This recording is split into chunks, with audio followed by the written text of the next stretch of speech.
అందరికీ నమస్కారం. మా ఛానల్కి స్వాగతం. కార్తీక పురాణం 8వ అధ్యాయం 8వ రోజు. శ్రీహరి నామస్మరణాధ్యాయోపాయం. వశిష్ఠుడు చెప్పినదంతా విని, మహానుభావ, తమరు చెప్పిన ధర్మములన్నింటినీ శ్రద్ధగా వింటిని. అందు ధర్మము బహు సూక్ష్మమనియు పుణ్యము సులభముగా కలుగననియు. అది నది స్నానము, దీపదానము, ఫలదానము, అన్నదానము, వస్త్రదానము వలన కలుగుననియు చెప్పితిరి. ఇట్టి స్వల్ప ధర్మముల చేతనే మోక్షము లభించుచుండగా వేదోక్తముగా యజ్ఞయాగాదులు చేసిన గాని పాపములు పోవని మీ వంటి మునిశ్రేష్ఠులే చెప్పుచుందురు గదా.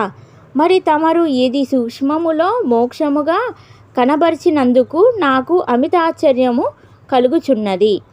దుర్మార్గులు కొందరు సదాచారములను పాటించక వర్ణశంకరులై రౌరవాది నరకహేతువులగు మహాపాపములు చేయువారు ఇంత తేలికగా మోక్షము పొందుట వజ్రపు కొండను గోటితో పెకలించుట వంటిది. కావున దీని మర్మమును విడమర్చి విపులీకరించ ప్రార్థించుచున్నాను అని కోరెను. అంతటా వశిష్ఠుల వారు చిరునవ్వు నవ్వి, జనక మహారాజా, నీవు వేసిన ప్రశ్న సహేతుకమైనదే.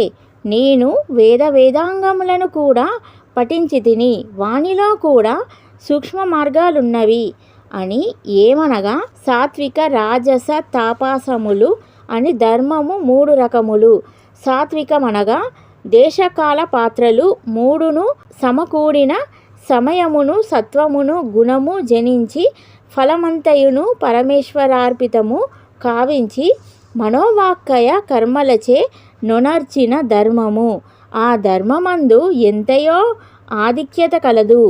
సాత్విక ధర్మము సమస్త పాపములను నాశనమునర్చి పవిత్రులను చేసి దేవలోక భూలోక సుఖములు చేకూర్చును. ఉదాహరణముగా తామ్రపర్ణి నది సముద్రమున కలియతావునందు స్వాతి కార్తెలో ముత్యపు చిప్పలో వర్షబిందువు పడి దగదగ మెరిసి ముత్యమగు విధముగా సాత్వికత వహించి సాత్విక ధర్మ మాచరించుచు గంగా, యమున, గోదావరి, కృష్ణ నదుల పుష్కరాలు మొదలగు పుణ్యకాలములయందు దేవాలయములయందు వేదములు పఠించి సదాచారుడై కుటుంబీకుడైన బ్రాహ్మణునకు ఎంత స్వల్పదానము చేసినను, లేక ఆ నదీ తీరమందున్న దేవాలయంలో జపతపాదులోనరించినను విశేష ఫలమును పొందగలరు. రాజస ధర్మమనగా ఫలాపేక్ష కలిగి శాస్త్రోక్త విధులను విడిచి చేసిన ధర్మం. ఆ ధర్మం పునర్జన్మ హేతువై కష్టసుఖాలు కలిగించున దగును. తామస ధర్మమనగా శాస్త్రోక్త విధులను విడిచి దేశకాల పాత్రలు సమకూడని సమయమున డాంబికా చరణార్థం చేయు ధర్మం. ఆ ధర్మం ఫలము నీయదు. దేశకాల పాత్రలు సమకూడినప్పుడు తెలిసి గాని తెలియక గాని ఏ స్వల్పధర్మం చేసినను గొప్ప ఫలము నిచ్చును. అనగా పెద్ద కట్టెలగుట్ట చిన్న అగ్నికణములతో భస్మమగునట్లు శ్రీమన్నారాయణుని నామము తెలిసి గాని తెలియక గాని ఉచ్చరించినచో వారి సకల పాపములు పోయి ముక్తి నొందుదురు. దానికొక ఇతిహాసము కలదు. అజామీలుని కథ. పూర్వకాలమందు కన్యాకుబ్జమను నగరమున 4 వేదములు చదివిన ఒక విప్రుడు గలడు. అతని పేరు సత్యవ్రతుడు. అతనికి సకల సద్గుణ రాశియగు హేమవతి అను భార్య కలదు. ఆ దంపతులన్యోన్య ప్రేమ కలిగి అపూర్వ దంపతులని పేరు బడసిరి. వారికి చాలా కాలమునకు లేక ఒక కుమారుడు జన్మించెను. వారా బాబుని అతి గారాభముగా పెంచుచు అజామీలుడని నామకరణము చేసిరి.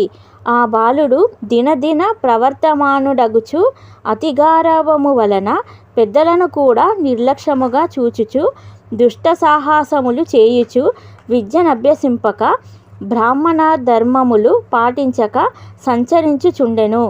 ఈ విధముగా నుండగా కొంతకాలమునకు యవ్వనము రాగా కామాంధుడై మంచి చెడ్డలు మరచి యజ్ఞోపవీతము త్రెంచి మద్యము సేవించుచు ఒక ఎరుకల జాతి స్త్రీని వలచి నిరంతరము నామెతోనే కామక్రీడలలో తేలియాడుచు ఇంటికి రాకుండా తల్లిదండ్రులను మరిచి ఆమె ఇంటనే భుజించుచుండెను.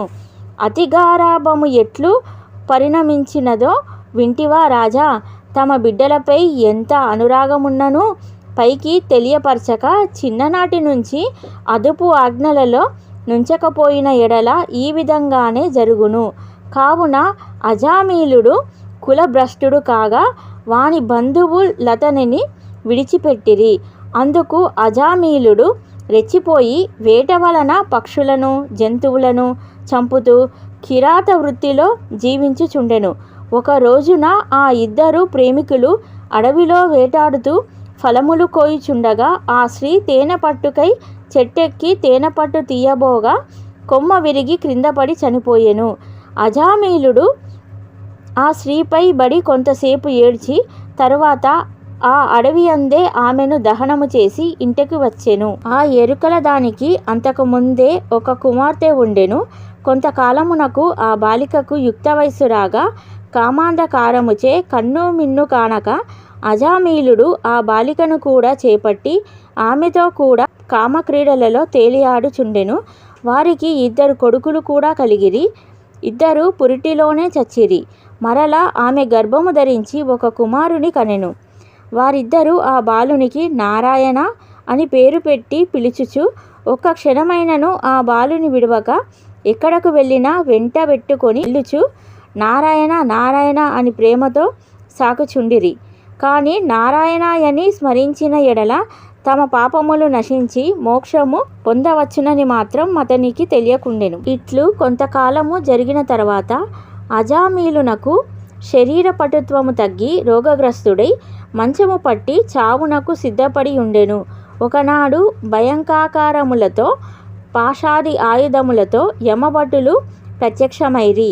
వారిని చూచి అజామీలుడు భయము చెంది కుమారునిపై నున్న వాత్సల్యము వలన ప్రాణములు విడవలేక నారాయణ యనుచునే ప్రాణములు విడిచెను.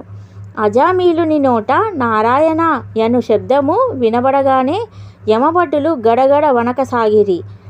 అదే వేళకు దివ్యమంగళాకారులు శంఖచక్ర గదాధారులు యగు శ్రీమన్నారాయణుని దూతలు విమానములో నచ్చటికి వచ్చి, ఓ యమభటులారా, వీడు మావాడు, మేము వీనిని వైకుంఠమునకు తీసుకొని పోవుటకు వచ్చితిమి అని చెప్పి అజామీలుని విమానమెక్కించి తీసుకొని పోవుచుండగా యమదూతలు, అయ్యా మీరెవరు?